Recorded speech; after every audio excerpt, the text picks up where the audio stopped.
tax reform passed today. Earlier, I spoke with Congresswoman Cathy McMorris Rodgers. Republican Congresswoman Cathy McMorris Rodgers of Washington joins me now. She is also the chair of the House Republican Conference. On a busy day, Congresswoman, thank you for sitting down with us. It's good to be with you. All right, so this vote is teed up to happen later today. Are you confident that you and your party have enough support to see this pass? Well, we believe that we're on the right track. This is an important day as we pass tax relief to the American people, to everyone in this country, individuals, small businesses. They will be seeing their tax burden lift. Also today, I will be hosting President Trump as he comes and meets, does the final push with the House Republicans. It will be great to have him right before we go to the floor and actually cast our votes for this tax relief measure. Great to have him. Is he needed to push this over the finish line? You know, I think it's really just me hosting him with the House Republican Conference so that he can come and do the rah-rah, join in this effort. This is a major priority for the Republicans. We want individuals, families, hardworking men and women all across this country to have an opportunity for a better life. And part of it is through tax relief. As we create more jobs, we've seen too many jobs going overseas. As we lift those people, give them a better life, increase paychecks, that take-home pay. That is what this is about. And so it's a very important day for the American people, and I think he wants to be a part of it. And the president has promised, Congresswoman, that this is going to be the biggest tax cut at the end of all this that this country has ever seen. Is this the House tax bill in its current form? Do you believe that this is the generational tax reform that you and your party have promised? I absolutely do. When you look at a doubling of the standard deduction, the first $24,000 being tax-free, when you look at small business rates being the lowest since World War II, that there are job creators. 70 to 80% of new jobs in this country come from small businesses, and we want those businesses to start and to grow and expand here in America. So how do you address those concerns, Congresswoman, that Republicans are so in need, some will say desperate, for that legislative win?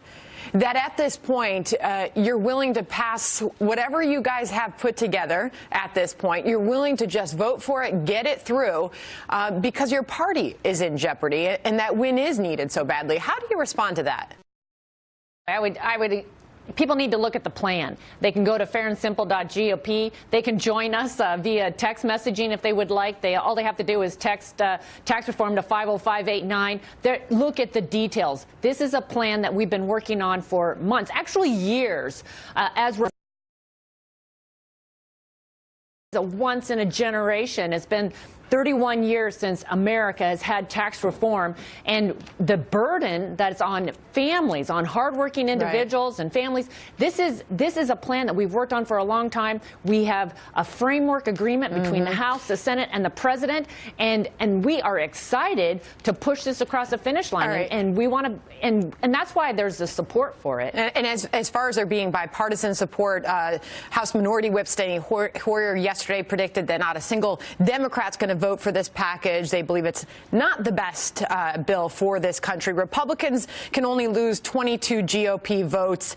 The elimination of SALT, the deduction for SALT, I should say, this is really a key factor. But also this surprise that the Senate has now included the repeal of the Obamacare individual mandate. That sort of took the House by surprise this week. I want you to hear Congressman Scalise talking about possibly seeing some change on that front in the House. Listen. I'm hopeful that they can put a vote up on the Senate floor that gets that done. And if they do, that's definitely going to be one of the items that we look at in conference committee. So there are a lot of things that are being looked at in conference committee. And if it can make the bill even better, let's go do it. So will we see change to this bill in its current form? This is part of the legislative process. Today is an important step in the House in providing tax relief. We will be going to conference with the Senate, and we will work out the differences. Would you like to see the repeal of that individual mandate, Congresswoman? You know, if the Senate can get it into their bill, I think that would be in a position to support that. It's long been a priority for us to repeal and replace Obamacare. The House took action earlier this year, and if there's an opportunity to repeal the individual mandate to actually give Americans a choice rather than a government mandate for a government sponsored and approved plan, the Republicans would jump at that opportunity. You know, and I want to finish with this. Congress has taken up the issue, a congresswoman, with sexual harassment in the workplace, recent allegations on Capitol Hill of sexual harassment. We saw Speaker of the House Paul Ryan. He sent that memo to fellow lawmakers encouraging them to complete sexual harassment training, making it mandatory for their staffs. But as the highest ranking woman in Congress, I just wonder what your take is on these things and if enough is being done, in your opinion, to address this. Well, I do think that this is an important action in the House to ensure that our workplace is safe.